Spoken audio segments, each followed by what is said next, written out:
And we're back on the PT-19 project in the shop. And if you feel like you've missed out on some stuff, well, you really haven't, because it's a lot of the same.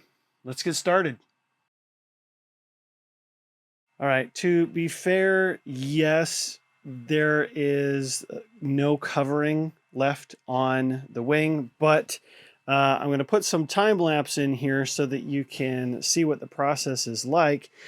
Now, I want to go over just a couple of things while that's running, just because, I mean, for the sake of argument, like this is just a, a tedious, boring exercise, right? And to be honest, it's kind of messy and it's uncomfortable.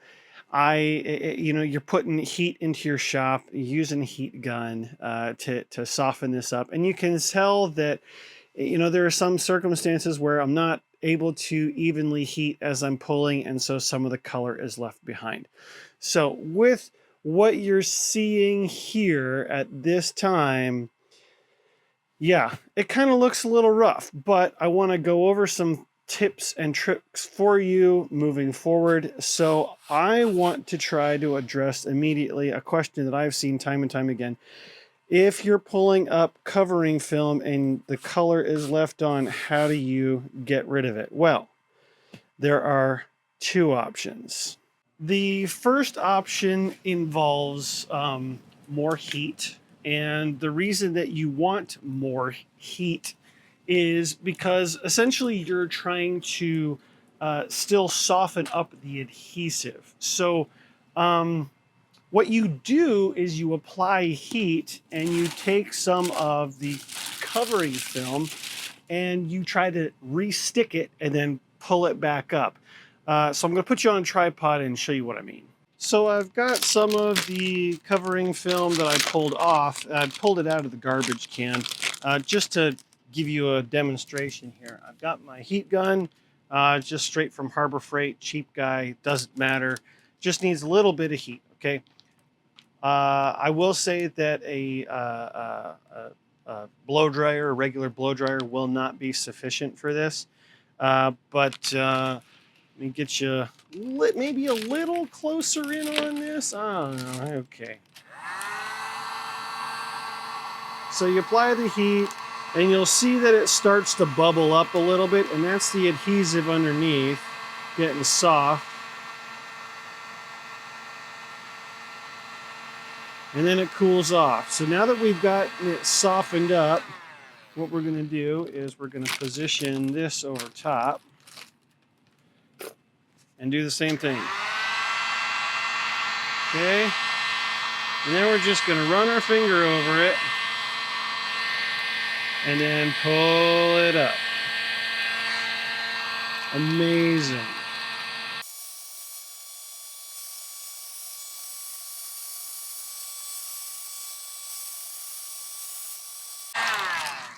All right, so that is the first way to do it. As you can see, it works to an extent, but it is not entirely sufficient. So let's move on to number two. So your two main ingredients of this process are acetone and paper towels. The reason that you want paper towels is because you want to throw these away. But you start with a little bit of acetone on the paper towel, and then you place it and just sort of hold it there to help dissolve the chemical and wick away the paint. Because it softens it, but then it becomes kind of gummy. And so you're trying to remove the color, and so you want the color to absorb into the paper towel. So you can see that's looking pretty good. So what I'm going to do is give you an example of what happens when you try to rush. So apply a little more acetone to the other side of the clean part of the paper towel, and I'm going to go to this part, but I'm just going to go rub it. And while it works, it can smear. It depends on the wood. That one's pretty good, honestly. But I find that the most consistent results are had when you hold it for a minute and then start to wipe. and the paper towel absorbs the paint. All right, so that's really all that it takes, is just time, patience, acetone, and a roll of paper towels. Now, as you can see, this does leave a little bit of color residue behind. And I mean, that it depends on what you're doing. So if you are just recovering with the same color like I'm doing, I kind of don't care about all of that. But if you are, say, gonna strip a model down and you're gonna cover it with like a transparent covering, the neat thing about balsa is that it's wood. And with wood, it being porous, when you put a liquid on it, it will absorb it. And so what you can do is go over multiple times and help pick up some of that leftover color. So some of this is smeared here. So I'm going to go over with more acetone and pick up more of the color. So if you want to be super, super nitpicky, you can continue to extract more and more and more of the color, and it'll help give you more of that transparent look if that's what you're going for.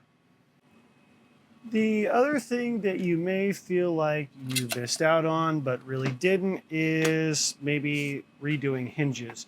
So I'll show you that I've already got the rudder here, and the rudder has been completely stripped down from its covering and treated, and I have already recovered it in white Aura cover because I'm going to be painting this with the stripes, the red stripes and the blue leading edge.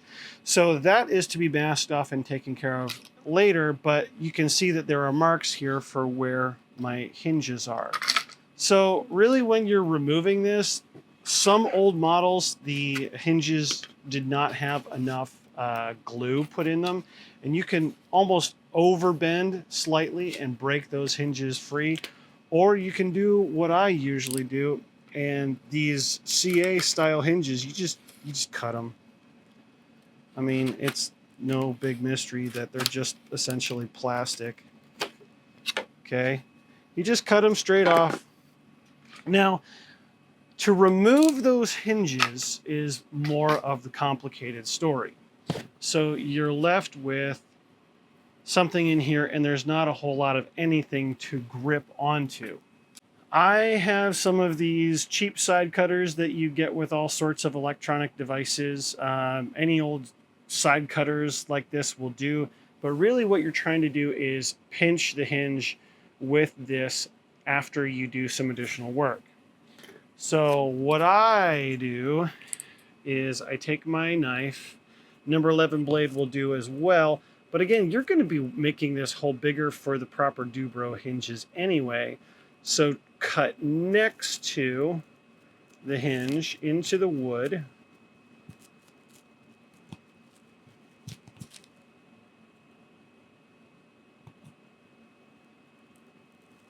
Do that a couple of times.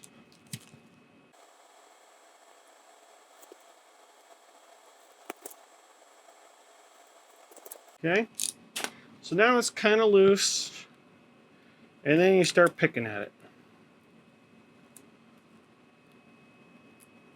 Little pieces of wood here and there, but really should be able to just go in. Oh, there's a piece.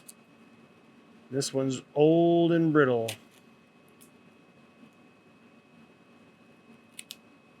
Yeah, so this one's not playing nice,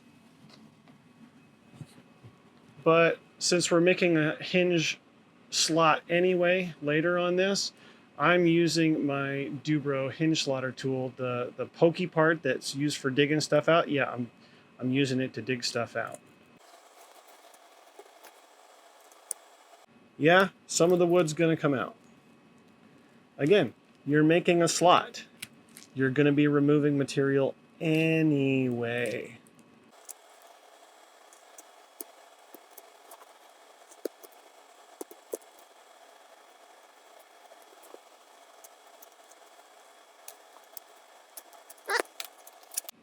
let's try on the other end. I'm not going to do the center ones for you because they're a little bit more awkward for filming, but you get the idea.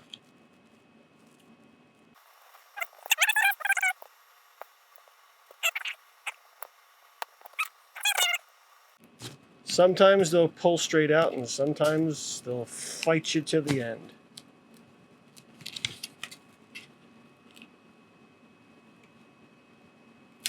There we go. That one pulled right out.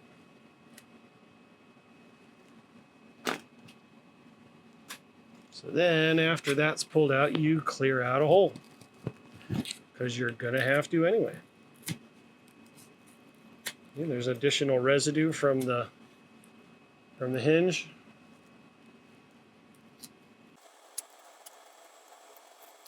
There you go. It looks ugly, but once you get the covering off and you smooth things out, it'll be just fine. Just as a demonstration here, here's a Dubro hinge. And it'll tuck in there just fine. Looks like it's a little bit crooked, but we can straighten that out. That's not a big deal once we clear out the hole a little bit more. And then with this side, yeah, that hole needs to be cleaned out a little bit more too, but it's looking more straight. So that's what's been going on with the wing. Just little things here and there. The tail planes. So the tail planes have been removed from the fuselage. I'll pull the fuselage up here. But just want to show you like the rudder. Here's the rudder. You'll note that I did fill the holes. Fill the holes with some spackle. That one's a little bit more visible. So you fill it with spackle. I'm using the 3M lightweight spackle, and then you let it dry, and then you sand it flat. There was some swelling of the wood joints, which is why I added some additional spackle. You can see the lines a little bit better there. I had noticed that on the plane beforehand anyway, so I'm like, oh yeah, got to fix that. So yeah, just apply more spackle and then use your quicksand hand sander. Quicksand hand sander from Dubro and sand it flat. And that's what they're there for. I mean, honestly. And I mean, getting this out is pretty much the same as removing the hinge that I just showed you, okay? You have a notch that went into the horizontal stabilizer. Okay, this is not rocket science. These models are pretty much all assembled the same way. So you're cutting down into a slot with a razor blade. And I was fortunate that this was already pretty loose, but also there was like minimal amount of glue. And it wasn't even like hard epoxy. So really not that difficult. So once I removed the vertical stabilizer, there were a few broken pieces, which I was able to easily CA glue back into place and clean it up a little bit. And I'm going to cover that with yellow. So again, don't need to have it super, super cleaned up, especially areas that are going to be below where the visibility will be. And then it's much of the same with the horizontal stabilizer and the elevators. You're removing all the hardware, and that's what old servo boxes are for, right? So this is all of the hardware that I've been pulling off of this model. And that way I have it for when I put it back on. Some of it will be substituted with newer Dubro hardware that will be better, in my opinion. And some of it was already Dubro hardware because it was replaced. Sorry, not sorry. All right, so moving on. Let's move on to the fuselage. Things get a little more interesting on the fuselage. Like I said, you know, it's a pretty straightforward disassembly. Cutting down here, remove the vertical, which keys into the horizontal, cut into the horizontal. In this case, I didn't. There was no glue holding, it was only the rudder holding in the horizontal stabilizer. Come on, Horizon. So some of this hardware is okay. I don't like these clevises with this keeper, so that's going to go away. We've got what looks like some combination stuff here. These crimps are well crimped, but we've got a Dubro clevis here. And there are no windshields. There are no windshields here. That's because they're in the box. So in addition to my screw box, I have my parts box where I've got my aileron servos, my receiver battery, but also my windscreens, which I've labeled front and rear. Those will probably get cleaned up, remasked, and the black paint will likely get a little touch up. We'll see once I clean it up and make sure that everything is good. The landing gear, we'll come back to landing gear in another video, but it's all in there. And in the instrument panels, I was able to pretty easily remove as well. Just a little bit of brittle CA on the upper corners that you could kind of crack it a little bit and it came right out. So those will get cleaned up with some cotton swabs before they get reinstalled. Not going to go too crazy in here. So I'm going to see what this fake leather if it can be pulled out. I will probably try to replace this switch. Maybe not. Kind of don't care that it's a little bit broken. Kind of shows its age. We'll leave the spot there for the ignition LED. But yeah, the combing, all of the combing for the cockpit is right here. I've got fresh stuff. The old stuff is, again, in the box down here. And so we've got paints ready. We've got a darker blue for the rudder leading edge and then a lighter blue for the fuselage. The fuselage, yeah, I removed the numbers. Again, just heat. These are stickers, not paint. So pull that off. I can use a little bit of my goof off down there, or just use some acetone or some paint thinner or something to get this residue off. This whole thing needs to be wiped down, cleaned down anyway. And then we've got to mask everything off. This guy is epoxied in place. Don't want to break or damage him, so I will mask things off and, you know, cover this guy with a couple of layers of paper towels and some masking paper and tape and all that stuff. And really, that's what it comes down to. The whole fuselage is just going to get this solid field of blue. Now, you may be looking at that rattle can behind me and say, Joshua, how do you know that that's the right blue? Well, it's as close as I could get. I did not want to use latex paint on this plane because, number one, fuel airplane. Don't use latex on a fuel airplane. It may look good for a while, but eventually the paint will fail. It'll flake off because latex is not solvent resistant even. It's not proof. So you have to use some sort of enamel or something like that, and spray paint's going to do it. So I got as close as I could without going to an automotive store. Could have gone to a place here and they could have gotten something for me. But those are like $50 a can versus like maybe 10. So yeah, close enough for the people we will show up for. And that also being said, I've got a graphic set coming from Cali.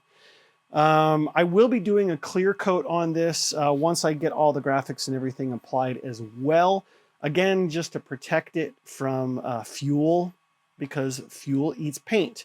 And I think that's what's going on in the inside of the cowl. Let me show you that.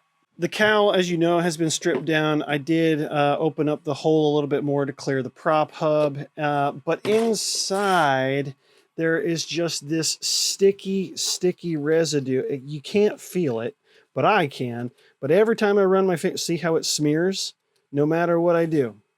No matter what I do. It's like fuel got in there, and this was not a fuel resistant. It was the wrong kind of paint, and it's all just in there and gross. And every time I run a paper towel with acetone in there, more of it comes up. This is vastly improved over what I first got the model in.